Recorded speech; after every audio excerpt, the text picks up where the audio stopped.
अच्छा इंसान मतलबी नहीं होता, वो दूर हो जाता है उन सभी लोगों से जिनको उनकी कदर नहीं होती। नमस्कार दोस्तों, आज के वीडियो में डिस्कस करेंगे हम 5 अप्रैल के सभी महत्वपूर्ण करंट अफेयर पे।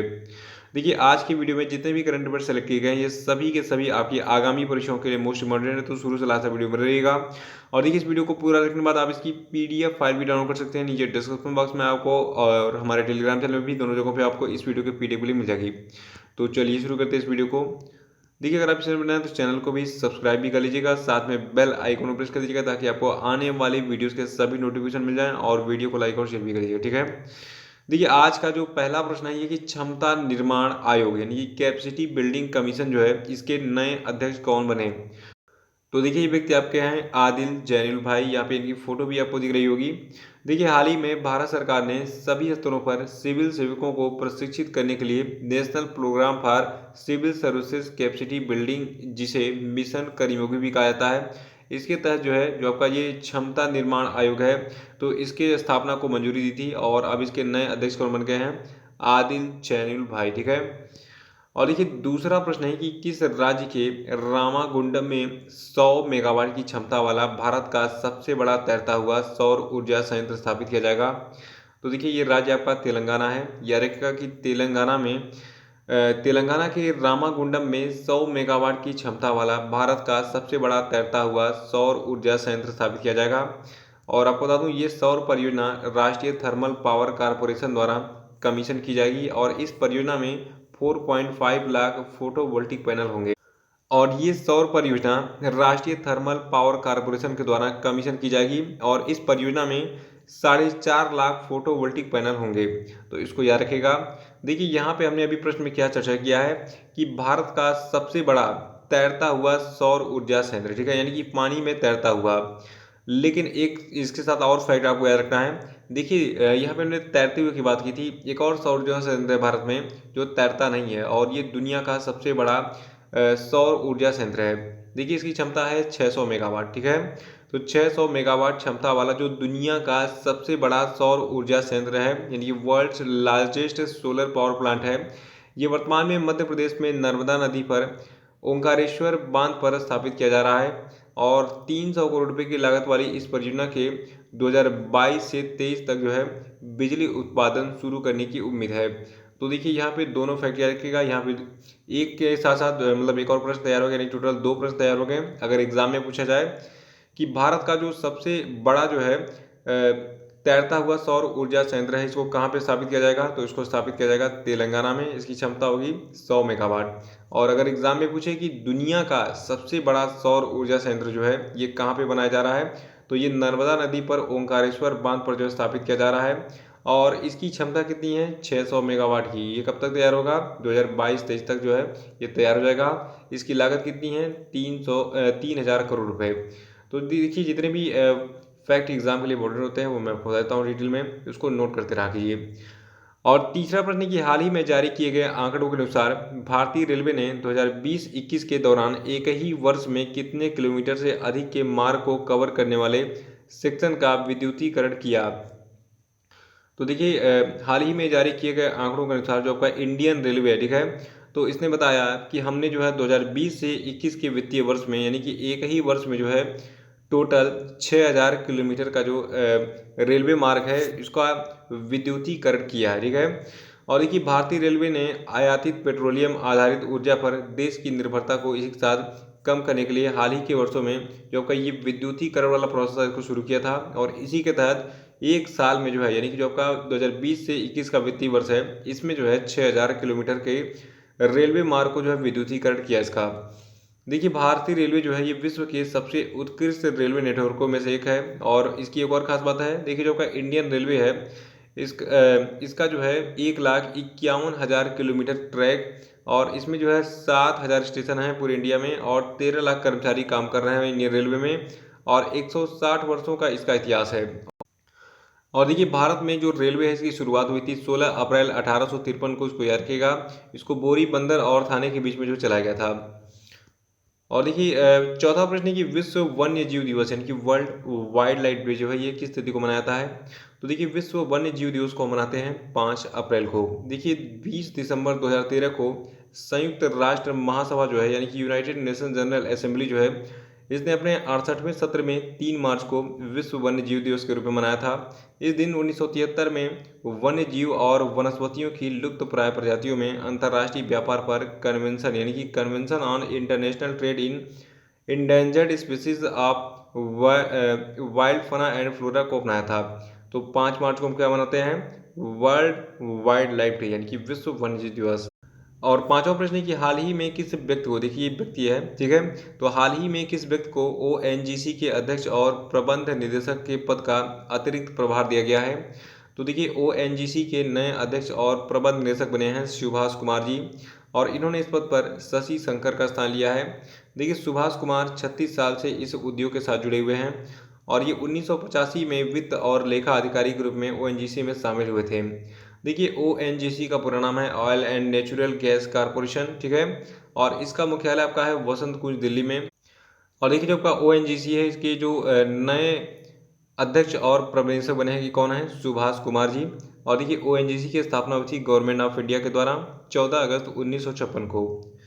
और छठवां प्रश्न है कि हाल ही में 3 अप्रैल 2021 को छत्तीसगढ़ में किस स्थान पर माओवादियों के साथ सुरक्षा बलों की मुठभेड़ में 22 सुरक्षाकर्मी शहीद हो गए?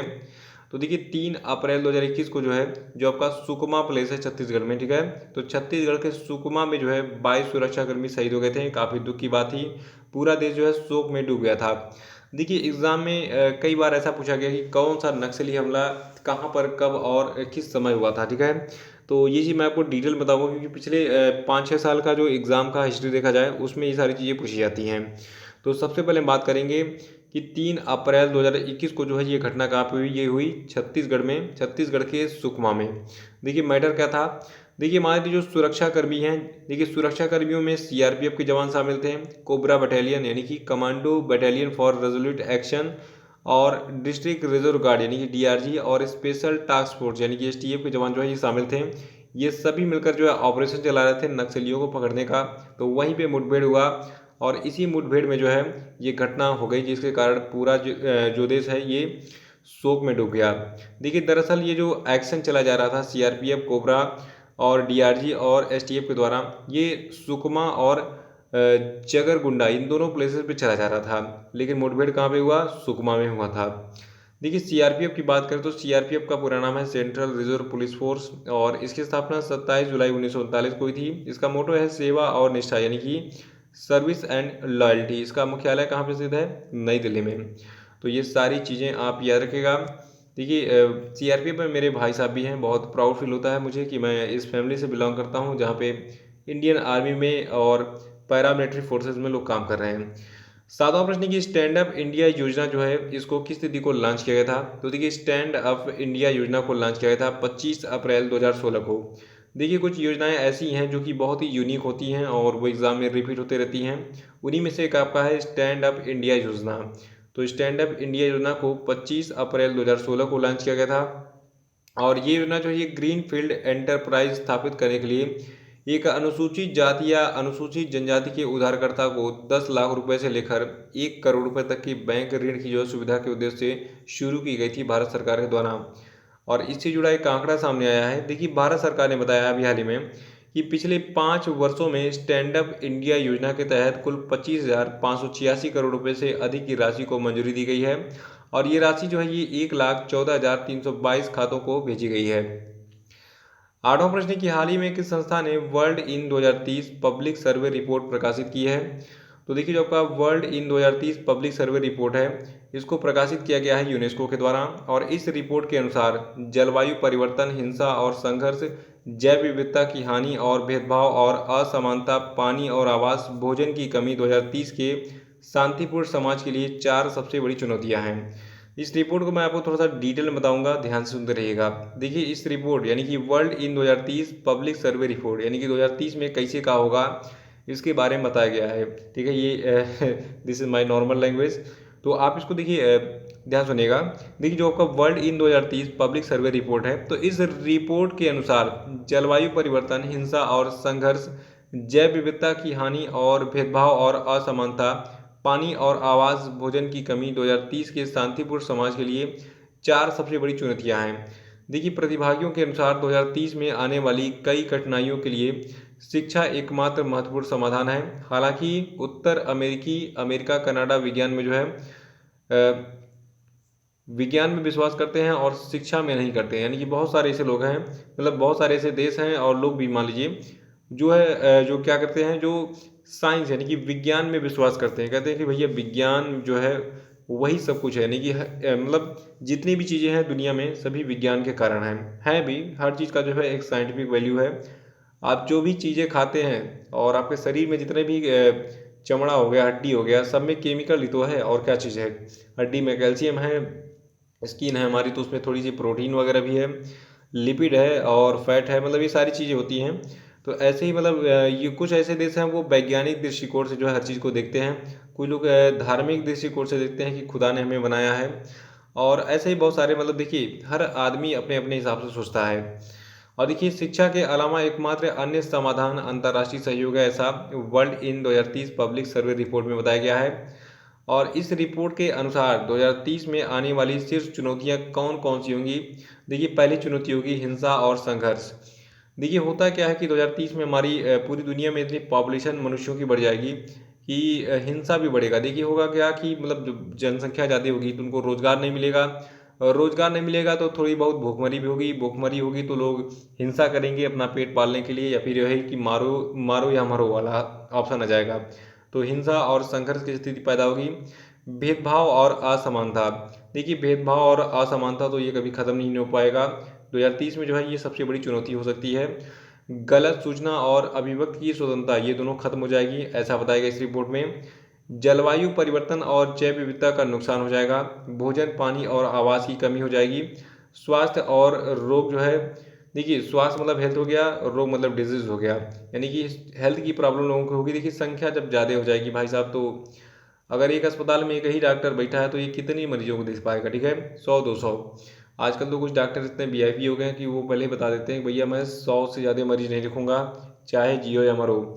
इंसानियत खत्म हो गई है डॉक्टर्स के अंदर। वो तो होना क्या चाहिए कि देखिए जितने भी मरीज आपके पास ट्रीटमेंट के लिए आए हैं, कोई 100-200-500 किलोमीटर से आता है, तो हर आदमी का ट्रीटमेंट करना आपकी जिम्मेदारी होती है, क्योंकि डॉक्टर को देखिए भगवान का दूसरा रूप कहा गया है।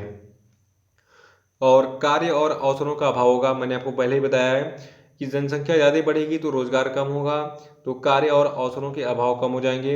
राजनीतिक भागीदारी और लोकतांत्रिक सिद्धांत बढ़ेगा।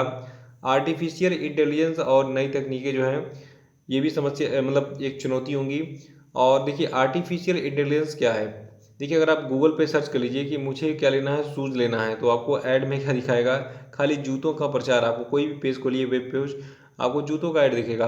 तो आर्टिफिशियल इंटेलिजेंस जो है ये पकड़ लेता है कि आप गूगल पे क्या सर्च कर रहे हैं, वही चीज़ आपको वो रिकमेंड करता है, और तब तक करेगा जब तक आप उसको खरीद ना लें। और देखिए परंपरा और संस्कृति जोखिम, ठीक है, तो ये भी जो है इस रिपोर्ट के अनुसार 2030 में आने वाली शीर्ष चुनौती होगी। और यूनेस्को की बात कर लेते हैं हम। देखिए यूनेस्को जो है इसके बारे में आज मैं आपको कुछ यूनिक चीज़ें बताऊंगा, ध्यान सुनिएगा। सबसे पहले तो यूनेस्को का पूरा नाम आपको पता होना चाहिए। यूनेस्को का पूरा नाम है United Nations Educational Scientific and Cultural Organization, यानी कि संयुक्त राष्ट्र शैक्षिक वैज्ञानिक और सांस्कृतिक संगठन। और देखिए यूनेस्को की स्थापना 1945 में की गई थी। यूनेस्को का मुख्यालय फ्रांस के पेरिस में स्थित है। यूनेस्को की कुछ प्रमुख पहले इस प्रकार हैं। पहला, विश्व धरोहर सूची यानी कि वर्ल्ड हेरिटेज लिस्ट। देखिए वर्ल्ड हेरिटेज लिस्ट को जो है कौन जारी करता है, यूनेस्को। और ये जो है किसी भी स्थान को वर्ल्ड हेरिटेज साइट का टैग प्रदान करने के लिए जिम्मेदार होता है यूनेस्को। यूनेस्को के अनुसार 167 देशों में कुल 1121 विश्व विरासत स्थल जो है स्थित हैं, तो इसको भी नोट करिएगा। और नवा प्रश्न है कि हाल ही में किस खिलाड़ी ने नेपाल में संपन्न हुई साउथ एशियन वुशु चैंपियनशिप में स्वर्ण पदक जीता। तो देखिए ये खिलाड़ी आपके हैं अनिया मिथुन, याद रखिएगा अनिया मिथुन जो है इन्होंने साउथ एशियन वुशु चैंपियनशिप में हाल ही में स्वर्ण पदक जीता है। और ये दक्षिण भारत के पहले वुशु खिलाड़ी भी हैं जो इस चैंपियनशिप में पहुंचे और इन्होंने पदक भी जीता। 10वां प्रश्न है कि हाल ही में किसने MyGov.in के सहयोग से be the brand ambassador of tribes India और be a friend of tribes India नाम की दो प्रतियोगिताओं की शुरुआत की है। तो देखिए इन दोनों प्रतियोगिताओं की शुरुआत ट्राइफेड ने की थी। देखिए ट्राइफेड का पूरा नाम है tribal cooperative marketing federation of India, और इसकी स्थापना 1987 में की गई थी। मुख्यालय इसका नई दिल्ली में है। और देखिए जो आपका ये प्रतियोगिता है जिसका नाम क्या है, be the brand ambassador of tribes India और be a friend of tribes India. देखिए इस नवीन प्रतियोगिता के माध्यम से जनजातीय विरासत, कला, शिल्प के बारे में जागरूकता को आम जनता के बीच में बढ़ाया सकता है। और इन प्रतियोगिताओं में आदिवासी शिल्प, संस्कृति और जीवन शैली को बढ़ावा देने के एकमात्र उद्देश्य के साथ जो है लॉन्च किया गया है। देखिए ट्राइफेड का पूरा नाम है tribal cooperative marketing federation of India. इसकी स्थापना 1987 में हुई थी और इसका मुख्यालय नई दिल्ली में स्थित है। तो ये थे आपके आज के सभी महत्वपूर्ण करंट अफेयर और अब हम बात करेंगे आज के सभी क्वेश्चन अपडेट। पहला प्रश्न आपके लिए कि सार्वजनिक उद्यम चयन बोर्ड का नया अध्यक्ष किसे बनाया गया, बताइए। और आपके लिए दूसरा प्रश्न कि कौन सा रेलवे जोन पूरी तरीके से विद्युतीकृत हो गया, बताइए। और तीसरा कि सुपारी पालन किसकी लिखी पुस्तक है, बताइए। चौथा कि हाल ही में किसे ब्रिटानिया इंडस्ट्रीज का अतिरिक्त निदेशक नियुक्त किया गया, बताइए। पांचवा कि मार्च 2021 में माल और सेवा कर यानी कि गुड्स एंड सर्विसेज टैक्स का कलेक्शन कितना रहा, बताइए। और अब हम बात करेंगे कल के पूछे गए सभी क्वेश्चन अपडेट के क्षेत्रों की। कल का पहला प्रश्न था कि निम्न में से किस देश ने जानवरों के लिए दुनिया का पहला कोविड-19 वैक्सीन पंजीकृत किया। तो देखिए इसको पंजीकृत किया है रूस यानी कि रशिया ने। दूसरा था कि वैश्विक लैंगिक भेद अनुपात रिपोर्ट 2021 में 156 देशों की सूची में भारत 28 पायदान फिसल कर कितने स्थान पर पहुंच गया। तो देखिए भारत 140वें स्थान पर पहुंच गया। तीसरा था कि विश्व ऑटिज्म जागरूकता दिवस जो है ये कब मनाया जाता है। तो देखिए इसको हम 2 अप्रैल को मनाते हैं। और चौथा था कि अंतर्राष्ट्रीय बाल पुस्तक दिवस जो है यानी कि इंटरनेशनल चिल्ड्रंस बुक डे का आयोजन प्रतिवर्ष कब किया जाता है। तो देखिए इसका आयोजन 2 अप्रैल को किया जाता है। और पांचवा था कि भारत के पहले 14 लेन वाले एक्सप्रेस वे का क्या नाम है। तो इसका नाम है दिल्ली मेरठ एक्सप्रेस वे। और इसी के साथ ये वीडियो समाप्त होता है। वीडियो को लाइक और शेयर कर दीजिएगा और जो नए हैं वो चैनल को सब्सक्राइब कर लेंगे। तो इसी के साथ जय हिंद, जय भारत।